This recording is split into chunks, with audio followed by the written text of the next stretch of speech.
Looking out to sea, the cool breeze danced around my body as if whispering secrets of an aquatic tale to my ears. The whole world seemed to halt its incessantly chaotic dance, leaving in its wake a gentle hum. The rhythmic crash of the waves began to lull me into a trance-like state, erasing all worry and murmuring from my mind. Yet, despite this tranquility, I couldn't help but be drawn back into obsession. As my eyes drifted across the shoreline, I started to see them. Crabs, spectral figures, mythical characters of my mind, dancing in sync with the ebb and flow of water, psychedelic expressions of the hardened crustacean with their armored bodies, tickling my psyche. Crabs, what truly fascinating creatures. I've spent countless hours musing over them. Such diversity in species, an array of sizes, shapes, and colors, each with a unique character of its own, scripted into a perfect ecological balance. From beach tractor crabs bumbling along to elegant blue swimmer crabs languidly swaying through the sea. Much like us, really, aren't we all hide beneath our own zigzag of emotional exoskeletons, fiercely strutting about our tiny worlds, our problems monumental only in our minds? Is that why crabs resonate with me so deeply? Their protective shell, a reflection of the defensive personas we craft to shield our vulnerable insides. Pulling back from the beach with a sigh, I survey my surroundings again. A quiet conversation ensues between me and my world of crabs. I cannot escape them. I tell myself, no, change the thought, think about something else.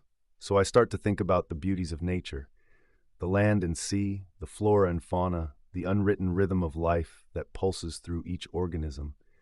But then it hits me.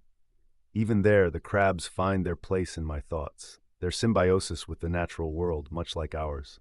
We humans are not too dissimilar from crabs in our dependence on nature. Moreover, isn't nature itself like a crab? Always adapting, protecting, and healing itself after bouts of harsh change.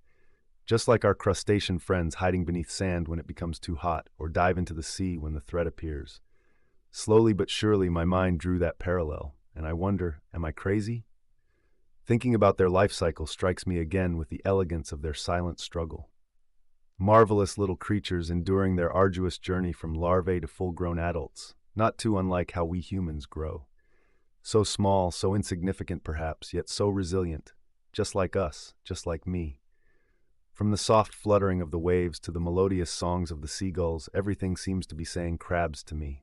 I see them nestled in the clouds, depicted in grains of sand, even in the swirling patterns of wood on the nearby bench. Sometimes, I imagine crabs have their societies, their kingdoms hidden under the sea, their battles and peace treaties, love stories and tragedies unfolding unsaid beneath the waves. It's amusing and mildly concerning how this clawed imagery has spiraled into actual narratives in my mind. No matter how much I try, every thought, every tangent I divagate to, it bends unyieldingly towards crabs.